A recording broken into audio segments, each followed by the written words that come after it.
what we want to do now is to express that thing using a mathematical model. So this is the setup that we had already.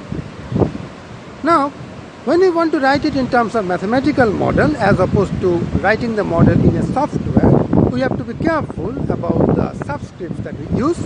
And I have already told you about the rule of the subscript. Here I have only one factor input. I have only one factor input, namely variety. And of course I have this random error input.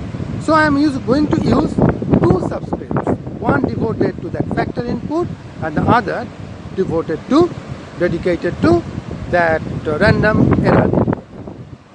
So we are going to call these things Yij. So the yields I'll be calling Yij. So let's clearly understand the genesis of these subscripts. I stands for the particular variety that we have shown, and J is the jth plot under that ith variety. For example, if I look at, say, this particular plot, this 2, the way I have written, it will be y2, the yield from that will be y2, and then it is the first 2, so it is y21. This will be y22, and this will be y23. So in this way, the very subscript itself will show what is the treatment.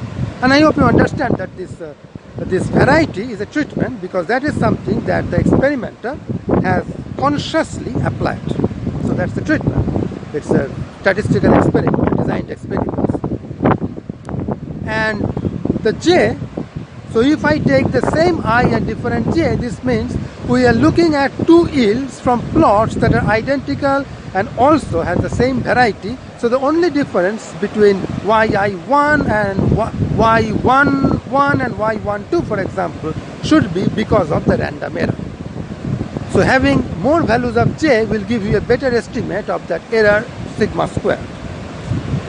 So if I do that, in that case, naturally I would say that Yij is the observed value because of two reasons. One is the effect of the variety plus the random error.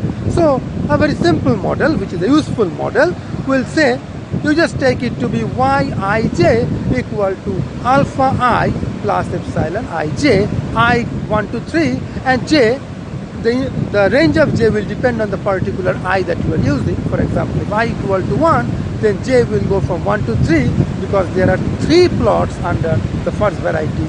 Similarly, when I is 2, j is again goes from 1 to 3, but when I is 3, j will go from only 1 to 2 because we did not have 9 plots. So it was an evenly divisible, so one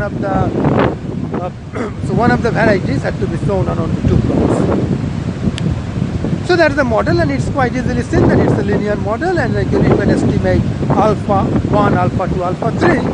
And if you have guessed that this square estimate of alpha 1 is just the average yield of all the plots where we have shown the first variety, and similarly alpha 2 hat and alpha 3 hat, then you are absolutely bang on correct, bang on point. Yes, that is going to be the least square estimate.